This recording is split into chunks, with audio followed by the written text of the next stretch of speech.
No doubt Spiderman brand new day ने billion dollars कमा लिए और कमाएगी भी क्यों नहीं। ये मूवी इतने डिटेल्स कैरी कर रही है कि आप सोच नहीं सकते। आप सोचो स्पाइडरमैन की आंखें काली होते ही वो अनकंट्रोलेबल हो जाता है। ये उसका नया चेंज, उसका नया सेल्फ डिफेंस मैकेनिज्म है। मूवी में पीटर की बॉडी बेहोशी में भी मूव करती है और ऐसा हमने पहले भी देखा है। एक कैरेक्टर जिससे हम होम कमिंग में मिले थे वो वापस आई है इस मूवी में और ऐसा लग रहा है कि मार्वल उसका फ्यूचर पहले ही सेट कर चुका है। तो दोस्तों आपका स्वागत है स्पाइडरमैन ब्रांड न्यू डे के डिटेल ब्रेकडाउन के सेकंड पार्ट में। इसके फर्स्ट पार्ट के कमेंट सेक्शन में आपने पूरा स्पैम कर दिया था कि भाई आपको डिटेल ब्रेकडाउन ही चाहिए। तो मेरा यकीन करो इस वीडियो में हम जितनी डिटेल डिस्कस करने वाले हैं उन्हें सुनने के बाद आपके मूवी देखने का एक्सपीरियंस नेक्स्ट लेवल हो जाएगा। तो स्पॉइलर वार्निंग देते हुए चलिए इस डिटेल ब्रेकडाउन को शुरू करते हैं। तो एमजे को अपने बॉयफ्रेंड को किस करते देख पीटर को बुरा लगता है और अगला सीन हमें दिखता है पीटर का अपने हुडी में न्यूयॉर्क की ऊंचाइयों में एक दुखी मन के साथ स्विंग करते हुए। अब पीटर का ये हुडी में स्विंग करने वाला सीन मुझे कहीं ना कहीं याद दिला रहा है माइल्स के लीप ऑफ फेथ की, जहां वो भी अपने हुडी में स्विंग करता है। बस वो माइल्स का पहला स्विंग था। इन सब के ऊपर पीटर का हुडी में स्विंग करने वाला सीन है ऑसम, जहां मुझे पोस्टर भी शानदार लगा था हुडी के अंदर स्पाइडर कॉस्ट्यूम वाला। इस बार तो कॉमिक कॉन में यही आउटफिट दिखेगा। अब हमें भूलना नहीं चाहिए कि ये सैड स्विंग है जहां पीटर याद कर रहा है एमजे के साथ उसका पहला किस जो हुआ था स्पाइडरमैन फार फ्रॉम होम के एंड में। अब उसी एमजे को कोई और किस कर रहा है। स्पाइडरमैन नो वे होम का स्कूल की छत का सीन जहां नेड कहता है कि एमआईटी में जाने के बाद वो तीनों एक साथ रहेंगे, जिस पर पीटर और एमजे एग्री करते हैं और कहते हैं कि ये होगी उनकी एक फ्रेश स्टार्ट। पर अब नेड और एमजे एक साथ रह रहे हैं जहां पीटर नहीं है, जिसके बाद पीटर याद करता है नो वे होम का सीन जहां वो नेड और एमजे को बता रहा है कि वो उसे भूल जाएंगे, जहां पीटर एमजे से प्रॉमिस करता है कि सब ठीक हो जाएगा, वो उसे ढूंढ कर उसे सब कुछ बता देगा, जहां वो आई लव यू बोलने ही वाला होता है। पर एमजे उसे कहती है कि उसे वापस ढूंढ कर ऐसा कहना, पर हम जानते हैं कि पीटर ऐसा नहीं कह पाता और इसकी कीमत वो अकेला चुका रहा है। ये लोएस्ट पॉइंट है पीटर के लिए। वो पिछले 4 साल से स्पाइडरमैन बनकर न्यूयॉर्क को बचा रहा है, ये सोचते हुए कि वो अपने दोस्तों को मुसीबत में डाले बिना अपनी बड़ी जिम्मेदारी को निभा रहा है। वो काम कर रहा है जरूरत से ज्यादा, इग्नोर कर रहा है दर्द को, लेकिन वो तब तक भी ओके था। हालांकि आज जो उसने देखा उसके बाद उसकी ओवरवर्क्ड बॉडी में उसका छोटा सा दिल टूट भी चुका है और ये है फाइनल पुश उसके एवोल्यूशन की तरफ, जहां हम देखते हैं कि वो अपने अपार्टमेंट में अपने उस लेटर को देख रहा है जिसमें लिखे हुए वर्ड्स को उसने कभी नहीं बोला।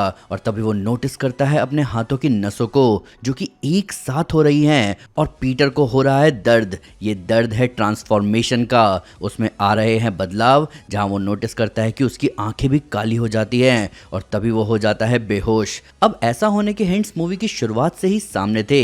रिस्ट पेन हम नोटिस करते हैं पीटर के अकेले काम करने के पहले साल में जब वो कंप्यूटर चला रहा था। हेडेक्स हम नोटिस करते हैं उसके एक्शन के दूसरे साल में और अभी है वो पूरे ट्रांसफॉर्मेशन में, जहां पीटर अपने दिमाग में वापस उसी पल को देखता है जब आंट मे ने पहली बार जाना था कि पीटर ही स्पाइडरमैन है। अब यहाँ जो डायलॉग एक्सचेंज हो रहे हैं वो हमें आइडिया दे रहे हैं पीटर के नए चेंज के बारे में। आंट में पीटर से कह रही है कि सब कुछ बहुत डरावना हो सकता है और चीजें बदलेंगी एक झटके में, ऐसे जैसे तुमने इमेजिन भी ना किया हो। जिस पर पीटर कह रहा है कि मैं जानता हूं, पर आंट में कहती है कि नहीं तुम नहीं जानते। और तभी वो अपने आप को पाता है स्पाइडर वेब से घिरा हुआ। हम जानते हैं कि ये कन्वर्सेशन पार्ट है मूवी की बहुत इंपॉर्टेंट कन्वर्सेशन का, जो यहाँ उस पॉइंट पर कटी है जहां ऐसा लग रहा है कि ये पीटर को चेतावनी मिल रही है उसमें आने वाले चेंजेस के बारे में। अब पीटर खुद को पाता है बिना कपड़ों के स्पाइडर वेब से घिरा हुआ, जहां वो लगा हुआ है अपनी बिल्डिंग के बाहर की दीवार पर। ये थोड़ी सोचने वाली बात है क्योंकि उसने बेहोशी की हालत में ऐसा किया है। कुछ ऐसा ही टोबी मैगवायर के पीटर पार्कर यानी पीटर 2 के साथ हुआ था जब वेनम सिम्बायोट उससे जुड़ गया था, जहां एक पल वो नींद में था और अगले ही पल वो खुद को देखता है बाहर एक नए काले सूट में उल्टा लटका हुआ।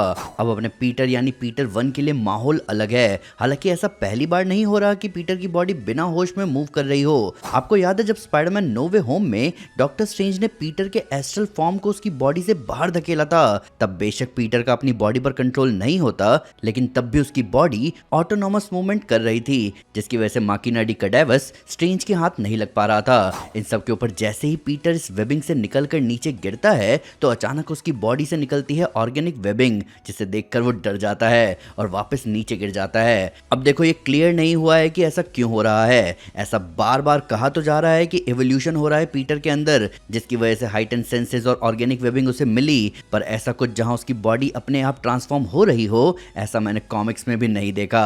स्पाइडरमैन 1962 से कॉमिक्स में दिखता आ रहा है, पर कॉमिक्स में उसे पहली बार ऑर्गेनिक वेबिंग के साथ दिखाया गया 2004 की स्पेक्टेकुलर स्पाइडरमैन इशू 15 में, वो भी तब जब उसका सामना होता है mind controlling villain spider queen से, जहां ये ऑर्गेनिक वेबिंग असर था स्पाइडर क्वीन के किए हुए जेनेटिक मैनिपुलेशन का। इसके अलावा भी कॉमिक्स में आज तक स्पाइडरमैन में जितने भी चेंजेस आए हैं, चाहे वो म्यूटेशन हो या एवोल्यूशनरी चेंजेस, वो सब एक्सटर्नल फैक्टर्स की वजह से ही आए हैं। ऐसा नहीं हुआ कि उसकी बॉडी अपने आप अंदर से चेंज होने लगी हो। अब बाहर से पीटर अंदर आता है और उठा लेता है किसी के कपड़े। ये कपड़े हैं उसी लड़की के जो उससे इंटरेक्ट करने की कोशिश कर रही थी, जिसके बारे में हमें शक है कि वही फ्यूचर में ग्वेन स्टेसी हो सकती है। तो इस फनी जूसी मोमेंट के बाद पीटर आता है अपने अपार्टमेंट, और अपार्टमेंट का नजारा एक अलग ही कहानी बता रहा है। पीटर ने बेहोश होने के बाद अपनी जीन्स उतारी, अपने कपड़े उतारे, और ऐसा करते हुए उसने अपना पूरा अपार्टमेंट कवर कर दिया अपनी वेबिंग से, जिसके साथ साथ उसकी एआई ईवी उसे बताती है 107 अलर्ट्स के बारे में। अब सोचने वाली बात है कि न्यूयॉर्क कैसी लॉलेस जगह है जो एक रात स्पाइडरमैन बेहोश क्या रहा, इतने अलर्ट्स आ गए, और आएंगे भी क्यों नहीं, डेयरडेविल भी तो अभी जेल में ही है। न्यूयॉर्क को और भी सुपर हीरोज की जरूरत है। तो ईवी पीटर की बॉडी को स्कैन करके बताती है कि उसके हार्मोन्स में सर्ज आया है। अब जहां नॉर्मल इंसानों में हार्मोनल इम्बैलेंस 10 तरह की प्रॉब्लम्स लाता है, वहीं यहाँ ईवी बता रही है कि हार्मोन्स में आए सर्ज से उसे ऑर्गेनिक वेबिंग और ज्यादा हाइटेंड सेंसेस उसे मिले हैं, जिसके रीजन में ईवी बता रही है कि शायद ये बहुत लंबे समय तक अकेले रहने की वजह से हुआ है या किसी इमोशनल ट्रॉमा की वजह से। जहां वो ये भी पूछती है कि हाल ही में कोई ट्रॉमेटिक इवेंट तो उसने फेस नहीं किया। अब रीजन ये सारे हैं, पीटर पिछले 4 साल से बिना किसी सोशल कांटेक्ट के लगा हुआ है न्यूयॉर्क की सेवा में, प्लस इमोशनल ट्रॉमा उसने पिछले रात ही फेस किया। जिस लड़की से वो इतने टाइम से प्यार करता है, जिसे वो पिछले 4 सालों से नेट के थ्रू स्टॉक कर रहा है, उसे उसने देख लिया कि वो किसी और को किस कर रही है। अब यहाँ ईवी उसे सजेशन देती है कि उसे थोड़ा समय लेकर आराम करना चाहिए, पर पीटर आराम के मूड में नहीं है। प्लस उसके नए ऑर्गेनिक वेबिंग उसके बनाए हुए वेब शूटर को टिकने भी नहीं दे रहे। प्लस ये नई वेबिंग इतनी पावरफुल है कि वो उसके सूट को फाड़ कर निकल रही है। तो ये तो था ऑर्गेनिक वेबिंग वाला पंगा।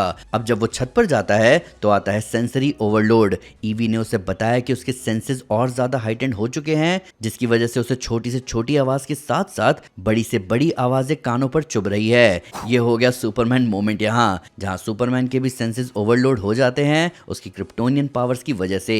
अब सेंसरी ओवरलोड तो पीटर ने कंट्रोल कर लिया, पर ऑर्गेनिक वेबिंग को लेकर पीटर कहता है कि उसको चिंता करने की बात नहीं है, पीटर 2 के पास भी ऑर्गेनिक वेबिंग थी। अब जिन्हें नहीं पता उन्हें मैं बता दूं कि यहाँ बात हो रही है टोबी मैगवायर के स्पाइडरमैन की, जहाँ नो वे होम में जब पीटर देखता है कि वो तीनों मिलकर काम नहीं कर पा रहे थे, तो वो कमांड संभालता है क्योंकि उसे एक्सपीरियंस था एवेंजर्स के साथ काम करने का। जहाँ वो खुद को कोड नेम देता है पीटर 1, टोबी मैगवायर के स्पाइडरमैन को कोड नेम देता है पीटर 2, और एंड्रू गारफील्ड के स्पाइडरमैन को कोड नेम दिया जाता है पीटर 3। तो जब यहाँ पीटर 2 कहा जा रहा है तो हमें याद रखना चाहिए कि वो किस स्पाइडरमैन की बात कर रहा है। अब जितने सवाल उसने और पीटर 3 ने पीटर 2 से पूछे थे ऑर्गेनिक वेबिंग को लेकर नो वे होम में, उसमें मुझे नहीं लगता कि पीटर को ऑर्गेनिक वेबिंग की वर्किंग समझ आई होगी। और क्योंकि उसने पीटर 2 के पास इसे देखा है, तो वो इसे एज इट इज एक्सेप्ट भी कर रहा है बिना किसी भी तरह का मन में सवाल रखे। अब प्रॉब्लम ये है कि ये ऐसा कुछ नहीं है जिसे कंट्रोल करने की आदत है पीटर को।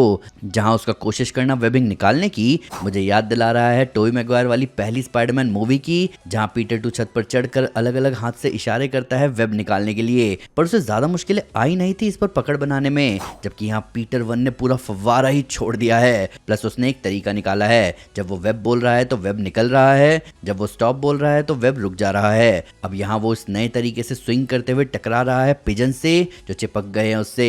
मैंने आपको अपनी ट्रेलर ब्रेकडाउन वीडियो में बताया था कि पिजन्स का स्पाइडरमैन की बॉडी में चिपक जाना मार्कर है कि स्पाइडरमैन का अपनी पावर्स पर कंट्रोल नहीं है। ऐसा स्पाइडरमैन इनटू द स्पाइडरवर्स में हम देखते हैं, जहां जब माइल्स के पास नई नई स्पाइडर पावर्स आती है तो वो उसे कंट्रोल नहीं कर पाता और जाकर चिपक जाता है कबूतरों से। वहीं इसके अगले पार्ट अक्रॉस द स्पाइडरवर्स में वो पहले सेंस कर लेता है कबूतरों को और रुक जाता है। तो अब पीटर को भी अपने इस नए फीचर पर पकड़ बनाने की जरूरत है, क्योंकि स्कॉर्पियन ने अटैक कर दिया है मैनहट्टन के डैमेज कंट्रोल डेटा सेंटर पर। अब जैसा कि येलेना ने स्पाइडरमैन को बताया था कि कोई डैमेज कंट्रोल के रिस्ट्रिक्टेड सर्वर्स एक्सेस करने की कोशिश कर रहा है। प्लस टैंक वाले अटैक के एंड में डी वुल्फ ने पीटर को बताया भी है कि किसी ने स्कॉर्पियन को आजाद करवा दिया था।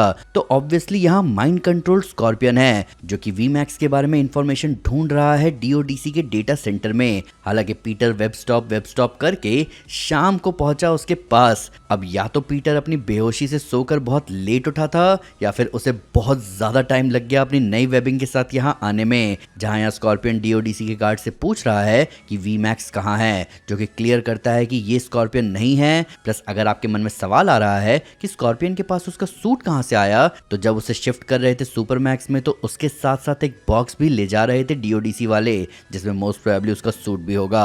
अब स्पाइडरमैन यहाँ पहुंचता है इस जेंस पिज्जा के बोर्ड को तोड़ते हुए, और वो भी जानता है कि वो लेट है क्योंकि वो आते ही लेट होने के लिए माफी भी मांग रहा है। जहां एक अजीब बात हुई, पीटर सेंस नहीं कर पाया कि उसके आगे स्कॉर्पियन नहीं है बल्कि वो माइंड कंट्रोल करने वाली है। अब पीटर में हो रहे चेंजेस और उसके सेंसरी ओवरलोड के बीच उसके स्पाइडर सेंस भी पंगा कर रहे हैं, जहां उसका अपनी वेबिंग ही नहीं बल्कि अपने पूरे सेल्फ पर कंट्रोल नहीं है। और इस कंट्रोल खोने में आता है उसमें एक बड़ा बदलाव। अब देखो, जब स्कॉर्पियन उसकी पिटाई करना शुरू करता है तभी उसका कंट्रोल छूटता है खुद पर से, और फिर वो स्कॉर्पियन को मारता है ज्यादा और गिनता है कम। अब ये जो भी उसके साथ हो रहा है ये जुड़ा है उसके खुद को प्रोटेक्ट करने वाले फीचर से। अभी थोड़ी देर पहले ही हमने डिस्कस किया था कि बेहोश होने के बावजूद भी वो दीवार पर वेबिंग के लेयर में खुद को पाता है। उसकी ये जो आंखें काली हो रही हैं वो उसे बचा रही हैं, और उसके इसी सेल्फ डिफेंस में जो यहाँ स्कॉर्पियन उसे मार रहा है उसकी बहुत बुरी पिटाई हो चुकी है। जहाँ पीटर नॉर्मल तभी हुआ जब उसकी आंखें वापस नॉर्मल हुई, और वो नॉर्मल तब हुई जब उसने पूरी तरह स्कॉर्पियन की बैंड बजा दी। इतनी जबरदस्त बैंड बजाई कि उस माइंड कंट्रोलर ने स्कॉर्पियन का दिमाग छोड़ दिया।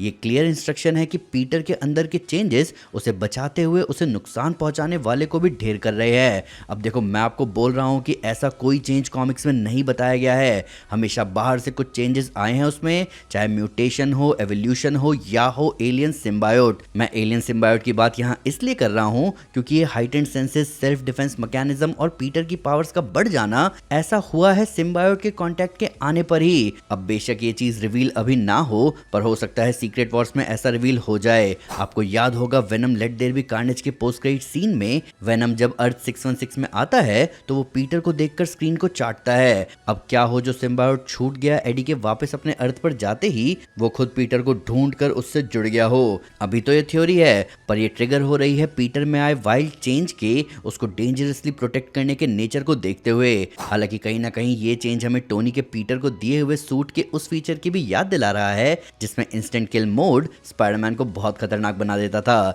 एक ऐसा फीचर जो पीटर कभी यूज नहीं करना चाहता था, पर वो उसे यूज करता है एवेंजर्स एंड गेम में आउटराइडर्स के खिलाफ। वापस आए इस स्पाइडरमैन के इस डेंजरस मोड पर तो ये मोड पीटर को तो बचा रहा है, पर ये उसके आसपास वालों को खतरे में डाल रहा है। जहां एक पुलिस ऑफिसर की जान खतरे में आ गई। अब स्पाइडरमैन को सब विजिलेंटी की तरह ट्रीट नहीं करते क्योंकि वो पुलिस से खुद कहता है मूवी के शुरुआत के मोन्टाज में कि वो बस वॉलंटियर है, पर जिस मिनट वॉलंटियर पुलिस के लिए खतरा बन गया उस मिनट वो भी उसकी हेल्प करना और उससे हेल्प लेना बंद कर देंगे। जिसके लिए डी वुल्फ वार्न करती है पीटर को कि ये जो भी उसने किया उसे इसे फिक्स करना होगा, नहीं तो डी वुल्फ भी उसे नहीं बचा पाएगी। विजिलेंटीज को लेकर न्यूयॉर्क का पिछला मेयर किंगपिन माहौल को पहले ही अजीब करके बैठा है, जहां वो स्पाइडरमैन का नाम इनडायरेक्टली लेता भी है डेयरडेविल बॉर्न अगेन के सीजन 2 में। तो पीटर इस कंट्रोल वाली प्रॉब्लम को फिक्स करने जाता है उस एवेंजर के पास जो कि इसी तरह के इशू से स्ट्रगल करता आया है पास्ट में। पीटर अपने हेडेक के साथ आता है ब्रूस बैनर की क्लास अटेंड करने एम्पायर स्टेट यूनिवर्सिटी। अब ये बहुत अच्छी बात है कि पीटर लिटरली स्पेसिफिक प्रॉब्लम के लिए उनसे जुड़े हीरोज के पास जा रहा है। वो माइंड कंट्रोल वाली प्रॉब्लम के लिए येलेना के पास गया था, अभी वो अनकंट्रोलेबल होकर तबाही मचाने वाली प्रॉब्लम के लिए इसी हीरो के पास आया है। ये चीज बहुत परफेक्टली कनेक्ट कर रही है स्पाइडरमैन मूवी को पूरे मार्वल सिनेमैटिक यूनिवर्स से, बिना फिल्म को कैमियो फेस्ट बनाए। अब एम्पायर स्टेट यूनिवर्सिटी में डॉक्टर ब्रूस बैनर पढ़ा रहे हैं लैटिस क्रोमोडायनामिक्स, जहां वो कह रहा है कि वो टाइम और स्पेस को ग्रिड में अरेंज कर सकता है। अब यहाँ ब्रूस लैटिस क्वांटम क्रोमोडायनामिक्स पढ़ा रहा है जो कि एक कंप्यूटर बेस्ड कैलकुलेशन है जिससे स्टडी की जाती है क्वार्क्स, ग्लूऑन्स और स्ट्रॉन्ग न्यूक्लियर फोर्सेस की। स्ट्रॉन्ग न्यूक्लियर फोर्सेस आप जानते हो क्या होते हैं? वो फोर्स जिससे एटम के न्यूक्लियस में प्रोटॉन्स और न्यूट्रॉन्स बंधे हुए हैं। यहाँ बहुत बेसिक चीजें पढ़ा रहा है ब्रूस। अगर आप फिजिक्स में इंटरेस्ट रखते हैं या इंटरेस्ट रखना चाहते हैं तो मैं आपको मिचियो काकू के universe in a nutshell video recommend करूंगा। वापस है ब्रूस बैनर की क्लास पर तो एक लड़की हाथ उठाती है क्वेश्चन पूछने के लिए। अब उसके क्वेश्चन पर आने से पहले इस लड़की की बात करते हैं। ये लड़की पहले भी एमसीयू में दिख चुकी है। इसका नाम है सिंडी मून। ये वही लड़की है जो स्पाइडरमैन होमकमिंग में पीटर की जगह एकेडमिक डिकैथलॉन में आई थी, और जब पीटर एंड टाइम पर एकेडमिक डिकैथलॉन ज्वाइन करता है तब वो पीटर और बाकी सभी के साथ गई भी थी वॉशिंगटन एकेडमिक डिकैथलॉन के लिए। ये ब्राइट है और उसकी ब्राइटनेस साबित हुई जब वो लोग कंपटीशन जीत गए। सिंडी आपको इन्फिनिटी वॉर में भी दिखी होगी पीटर की स्कूल बस में, प्लस वो स्नैप की सर्वाइवर भी थी, जहां वो स्नैप की वजह से पीटर से 5 साल आगे होगी। अब ज्यादा इंपॉर्टेंट बात यह है कि मार्वल सिंडी को बार बार दिखा क्यों रहा है। सिंडी मून मार्वल कॉमिक्स में फेमस स्पाइडर पावर्स वाली कैरेक्टर है जिसे जाना जाता है सिल्क के नाम से। उसे भी उसी रेडियो एक्टिव स्पाइडर ने काटा था जिसने पीटर को काटा था।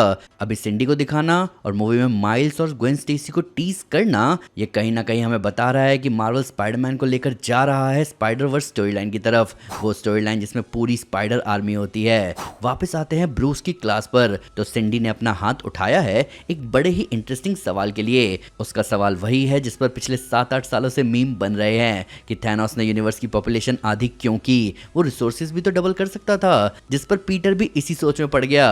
अब ये बड़ा ही मेटा क्वेश्चन है जिसका आंसर सिंपल है, थैनोस पागल था, उसे मैड टाइटन ऐसे ही नहीं बुलाते। इसीलिए ब्रूस की तरफ से जवाब देता है एक स्टूडेंट जो अपने चेहरे पर ग्रीन पेंट लगाकर आया था, और वो बोलता है हल्क स्मैश। यही जवाब है ब्रूस बैनर का भी। थैनोस का पागलपन हल्क के स्मैश से ही बैलेंस होगा, प्लस वो ब्रूस ही था जिसने थैनोस के स्नैप को रिवर्स भी किया था, तो कहीं ना कहीं ब्रूस भी तो रिसोर्सेज को डबल कर सकता था गाउंटलेट से। यही क्लास के बाद पीटर पूछ लेता है वो सवाल जिसके लिए वो यहाँ आया था। पीटर पूछता है ब्रूस के इनहिबिटर के बारे में, एक डिवाइस जिसकी वजह से ब्रूस गुस्सा होते ही हल्क में कन्वर्ट नहीं हो रहा। अब यहाँ एक फोरशैडोइंग होती है जहाँ ब्रूस कहता है कि अगर तुमने डिवाइस मुझसे अलग देखा तो तुरंत भाग लेना, जो कि आगे होता भी है। तो यहाँ हंसी मजाक के बाद पीटर रखता है सवाल कि ब्रूस अपने इनहिबिटर के लिए target specific short interfering RNA use कर रहा है, यानी जीन साइलेंसिंग, जहाँ वो ऐसा करने के लिए गामा रेडिएशन को यूज कर रहा है। अब पीटर के स्नैप में गायब होने से पहले उसे जिस ब्रूस बैनर के बारे में पता था वो तो उसके पावर गेन करने से पहले एज ऑफ अल्ट्रॉन के इवेंट्स के दौरान अर्थ छोड़कर चला गया था, जहां सब जानते थे कि ब्रूस बैनर के गुस्से में आते ही वो हल्क बनकर तबाही मचाना शुरू कर देता है। हालांकि जब पीटर स्नैप से वापस आया और बैटल ऑफ अर्थ का हिस्सा बना तब उसके सामने स्मार्ट हल्क था, जहां से पीटर समझ चुका था कि ब्रूस ने ना ही सिर्फ अपने गुस्सा होकर हरे भरे पहाड़ बनने की प्रॉब्लम सॉल्व कर ली है, बल्कि ब्रूस हल्क के रेज को अवॉइड करते हुए उसकी ताकत को पूरे जोरों शोरों से यूज कर पा रहा है। अब पता नहीं टोनी के फ्यूनरल में उसकी ब्रूस से बात हुई है कि नहीं, क्योंकि यहाँ पीटर बेशक होशियार है पर वो बहुत सटीक तरीके से ब्रूस के इनहिबिटर को समझा पा रहा है। जिसके बाद ब्रूस के उसका नाम पूछने पर वो उसे अपना नाम नेड लीड्स बताता है, उसके पुराने बेस्ट फ्रेंड का नाम। अब ये सोचने वाली बात है क्योंकि पीटर पहले भी एमजे और नेड को गलत नाम बताकर आया था।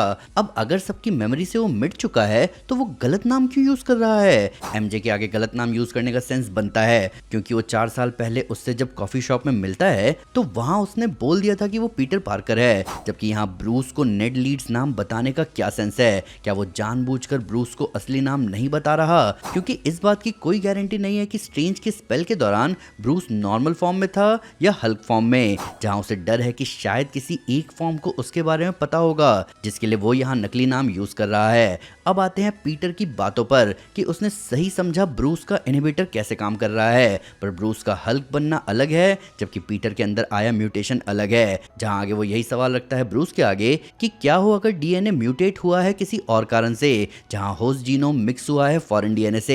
अब पीटर के इस सवाल से एक बात क्लियर है कि पीटर को आइडिया है कि उसके साथ क्या हुआ है, यहाँ तक कि वो अपनी स्पाइडर पावर्स का रीजन बायोलॉजिकल लेवल पर जानता है। पर यही पीटर आगे पूछता है कि क्या हो अगर वो डीएनए एक्सप्रेशन के बुरे हिस्सों को दबाना चाहे और अच्छे हिस्से यूज करना चाहे। पीटर यहाँ बात कर रहा है उस अनकंट्रोलेबल मोड की जहां वो बिना कुछ देखे सामने वाले की बैंड बजाना शुरू कर देता है, जबकि उसे ऑर्गेनिक वेबिंग वाला फीचर रखना है। प्लस वो ये भी नहीं चाहता कि उसका इनहिबिटर उसकी स्पाइडर पावर्स को ही ब्लॉक कर दे, जैसे ब्रूस अपना इनहिबिटर लगाकर हल्क नहीं बन रहा। अब ब्रूस कहता है कि ये डेंजरस है और कम्प्लेक्स भी, पर ये पॉसिबल है क्योंकि ब्रूस ने ऐसा किया हुआ है। जहां पीटर कहता है कि फिर तो किसी भी टाइप के म्यूटेशन को कंट्रोल किया जा सकता है इस तरीके से बने ऑटोमेटिक इनहिबिटर से, जहां ब्रूस क्लियर शब्दों में कहता है कि यहाँ बात हो रही है यूनिवर्सल इनहिबिटर की जो किसी भी पावर वाले बीइंग को कंट्रोल कर सकता है। अब इसे ब्रूस डेंजरस कहता है। अब देखो यहाँ जो बात हुई है वो सिर्फ स्पाइडरमैन की प्रॉब्लम सॉल्व करने की बात नहीं कर रही, नहीं, बल्कि यहाँ किसी भी पावर वाले बीइंग को कंट्रोल करने की बात हो रही है। एक ऐसा डिवाइस जो म्यूटेशन को इनहिबिट कर दे। अब ऐसा डिवाइस कॉमिक्स में है और वो म्यूटेंट्स का सबसे बड़ा दुश्मन है। वो डिवाइस है इनहिबिटर कॉलर, जिसे फेमसली कॉमिक्स में म्यूटेंट हेटर्स यूज करते हैं म्यूटेंट्स पर, ताकि वो उन्हें पकड़कर कैद में रख सकें। ये एक ऐसा डिवाइस है जिसने म्यूटेंट प्रजाति को हमेशा परेशान किया है। अब मार्वल सिनेमैटिक यूनिवर्स में अगर स्पाइडरमैन इसका ग्राउंड वर्क रख रहा है तो ये बहुत खतरनाक बात है, खासकर इस फैक्ट के साथ कि ये स्पाइडरमैन मूवी ही मार्वल सिनेमैटिक यूनिवर्स में म्यूटेंट्स को सेटअप कर रही है। हालांकि शायद हमने एमसीयू में इनहिबिटर कॉलर पहले भी देखा था। कैप्टन अमेरिका सिविल वॉर में जब मूवी के एंड में वांडा कैद थी राफ्ट में, तो उसके गले में एक कॉलर दिखता है जिस पर रेड लाइट जल रही थी, जो कि कहीं ना कहीं इंडिकेट कर रहा था कि ये कॉलर वांडा की पावर्स को सप्रेस कर रहा है। हालांकि यहाँ वांडा के हाथ भी बंधे हुए थे तो कुछ कह नहीं सकते, पर ब्रांड न्यू डे इतना क्लियर कर रहा है कि वो पीटर पार्कर है जिसने एमसीयू में इनहिबिटर कॉलर बनाया है। अब ब्रूस के साथ ये डिस्कस करने के साथ साथ ब्रूस यहाँ ये भी सवाल रखता है कि पीटर कैसे जानेगा कि नेचर का कौन सा हिस्सा अच्छा है और कौन सा बुरा। क्या पता पीटर कुछ ऐसे को दबाने की कोशिश कर रहा है जिसको दबाने की जरूरत नहीं है। अब ये बात सच है क्योंकि ब्रूस ने इस चीज को फेस किया है। ब्रूस हमेशा से हल्क को खत्म करना चाहता था, पर पहली एवेंजर्स मूवी में टोनी उसे हिंट देता है कि क्या हो वो हल्क है जिससे वो बचा हुआ है, क्या हो कि हल्क की एग्जिस्टेंस की वजह से ही वो इतने भयंकर गामा रेडिएशन से बचा हुआ है। और ये बात सच है, हल्क ने हमेशा ब्रूस को मरने से बचाया है। चाहे हम बात करें द इनक्रेडिबल हल्क मूवी में ब्रूस के ऊपर से नीचे गिरने की, जहां वो हल्क में ट्रांसफॉर्म हो जाता है, ऐसा एज ऑफ अल्ट्रॉन में भी होता है जहां नताशा ब्रूस को नीचे धक्का दे देती है, ऐसा रैग्नारॉक में भी होता है जहां ब्रूस ग्रैंड मास्टर की शिप से गिरता है और हल्क बन जाता है। तो हल्क ने हमेशा ब्रूस को बचाया है, प्लस यहाँ पीटर के अंदर आए चेंजेस ने भी उसे बचाया ही है, जहां ऐसा कह सकते हैं कि उसके नए म्यूटेशन की वजह से ही वो माइंड कंट्रोल करने वाला उसके दिमाग में नहीं घुस पा रहा। तो ब्रूस की बातों में दम तो है। अब ब्रूस से बात करने के बाद अपने सरदर्द के साथ पीटर लग जाता है अपने काम पर, जहां वो फैब्रिकेटर पर 4th प्रोटोटाइप बना रहा है और इनहिबिटर का 7th बेटा बिल्ड उसने रेडी कर लिया है। अब इसके साथ साथ उसने साइड में स्पाइडर से रिलेटेड डॉक्यूमेंट्री भी लगा रखी है, जहां बात हो रही है मोल्टिंग की। मोल्टिंग एक बायोलॉजिकल प्रोसेस है जहां जानवर अपने आउटर लेयर को गिराते हैं और रिप्लेस करते हैं एक नए लेयर से। जैसे रेप्टाइल्स अपनी स्किन की बाहरी लेयर छोड़ देते हैं, स्पाइडर आउटर शेल छोड़ते हैं ताकि उनकी बॉडी फिजिकली बड़ी हो सके। अब यहाँ डॉक्यूमेंट्री में वही बातें बोली जा रही है जो पीटर फेस कर रहा है। ये स्पाइडर लाइफ साइकिल का पार्ट है, ये इनिशिएट हुआ है हार्मोनल चेंजेस की वजह से, जहां ईवी ने भी पहले बताया था कि उसके हार्मोन्स में सर्ज आया है। ये बहुत इंपॉर्टेंट ट्रांजिशन है जहां पीटर को खतरा भी होता है आसपास के थ्रेट से। ये खतरा पीटर भी फेस करता है और आगे भी करेगा, जहां वो सेंस नहीं कर पाता माइंड कंट्रोल करने वाले को स्कॉर्पियन में। ये एक तरह का रीबर्थ है। अब यही इनहिबिटर बनकर पूरी तरह रेडी है, जहां पीटर उसे अपने नेक पर लगाता है और उसे नॉर्मल फील होने लगता है, मतलब उसका सर दर्द जा चुका है। अब पीटर को ब्रूस से मिली नॉलेज के साथ एक्सपीरियंस है इस प्रोसेस का, जहां उसने ऐसा ही एक डिवाइस डॉक्टर ऑक्टोपस के लिए भी बनाया था स्पाइडरमैन नो वे होम में, जहां ऑटो ऑक्टेवियस भी डिवाइस के लगते ही दिमाग से हल्का फील करने लगते हैं। अब ईवी स्क्रीन पर दिखाती है कि पीटर के अरैक्निड हार्मोन लेवल नॉर्मल हो गए हैं। हालांकि फील्ड टेस्ट में जब पीटर जाता है तो वो अपने नॉर्मल वेब शूटर यूज करता है, जिसका मतलब अभी पीटर इनहिबिटर की मदद से जो ऑर्गेनिक वेबिंग है उसका अनकंट्रोलेबल हो जाना है, ये सब बस उसने रोका।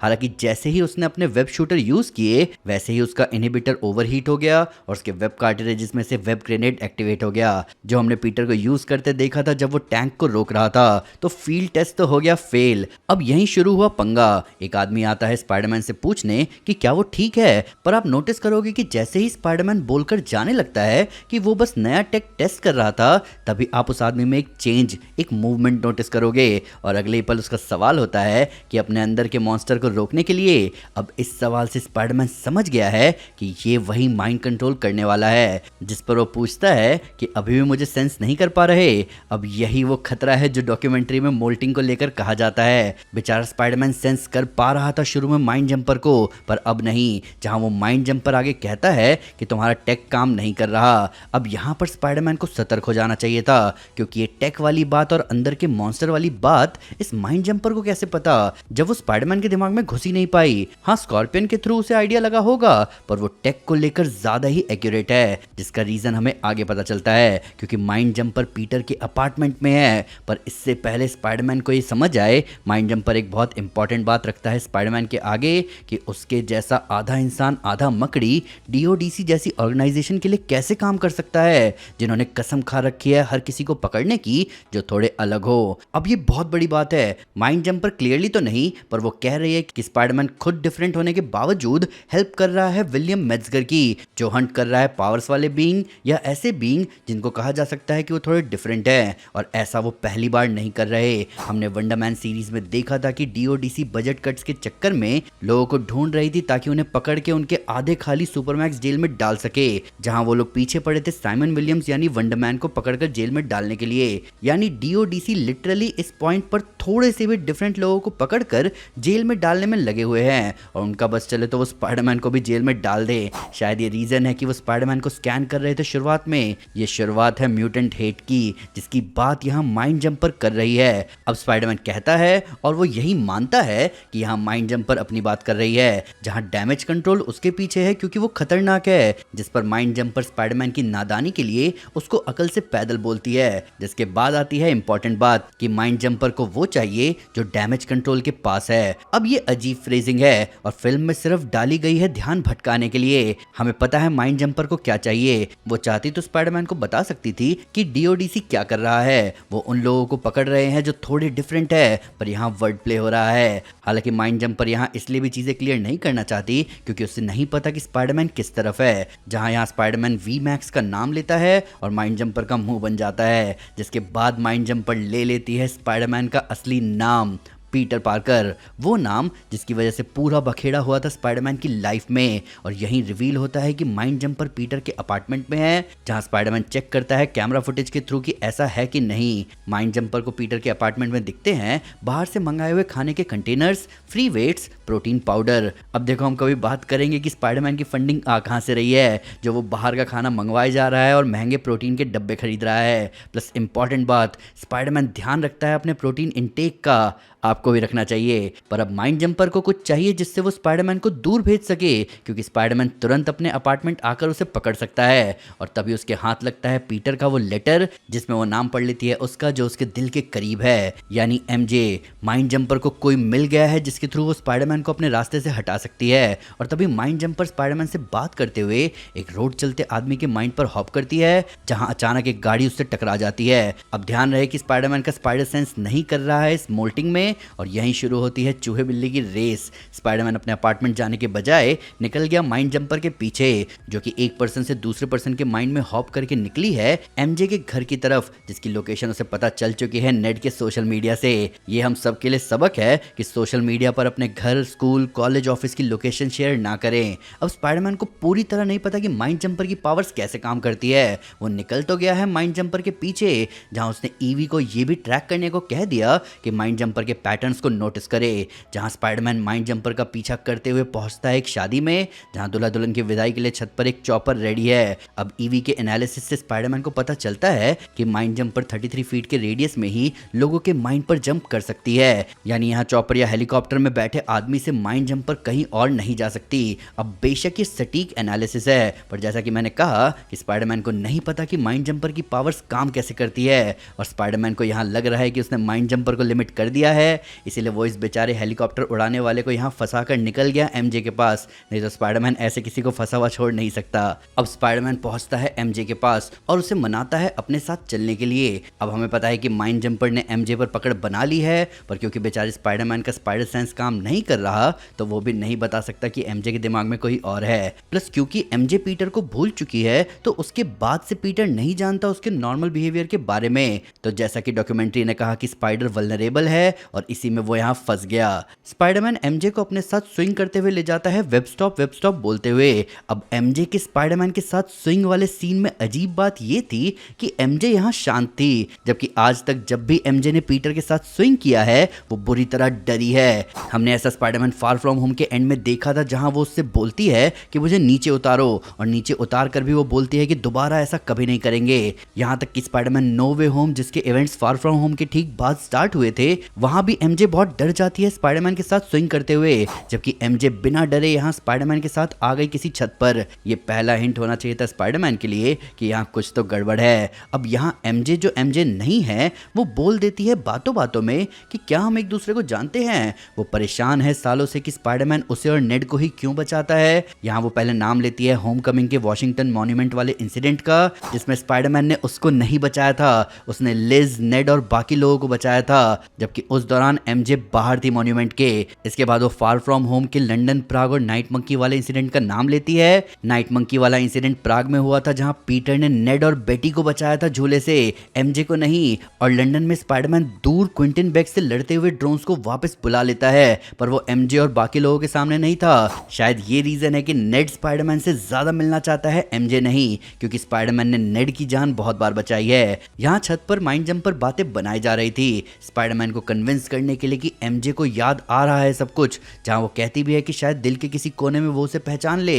अब बेचारा स्पाइडरमैन भी यही चाहता है कि काश एमजे के दिल के कोने में कहीं उसकी कोई याद हो, पर ये गधे आशिक के मन की मुराद है, बस बन उसका यहाँ पोपट ही रहा है। अब माइंड जंपर सिर्फ स्पाइडरमैन को बेवकूफी नहीं बनाती, वो उसे असॉल्ट भी करती है एमजे के थ्रू किस करके, जहां बेचारा पीटर रो ही पड़ता है। पर तभी माइंड जंपर रिवील करती है सच और पीटर के उड़ जाते हैं होश। और यहाँ वो बोलती भी है कि एमजे को उल्टी आ जाएगी क्योंकि उसके दिल में पीटर नहीं है अब, तो वो अचानक मिले एक अनजान को कैसे किस कर लेगी। इस बात को माइंड जंपर और क्लियर करके कहती है कि दुख की बात ये है कि वो उसके दिमाग में कहीं नहीं है। यही माइंड जंपर एमजे को स्मार्ट, फनी, डार्क और ट्विस्टेड भी कहती है, जिसके बाद वो आ जाती है उसे नुकसान पहुंचाने पर, जहां वो एमजे को गिराने से पहले एक बात बोलती है कि उस पर्सन को जिसे लोग प्यार करते हैं उसे आखिरी बार पकड़ने के लिए वो किसी की भी जान ले सकते हैं। ये माइंड जंपर अपने लिए कह रही है, वो अपनी बहन के लिए ऐसा कर रही है और इसीलिए वो खुद से लॉजिक बना रही है लोगों को नुकसान पहुंचाने के लिए। यहीं पीटर रोकता है अपने आप को अनकंट्रोलेबल होने से,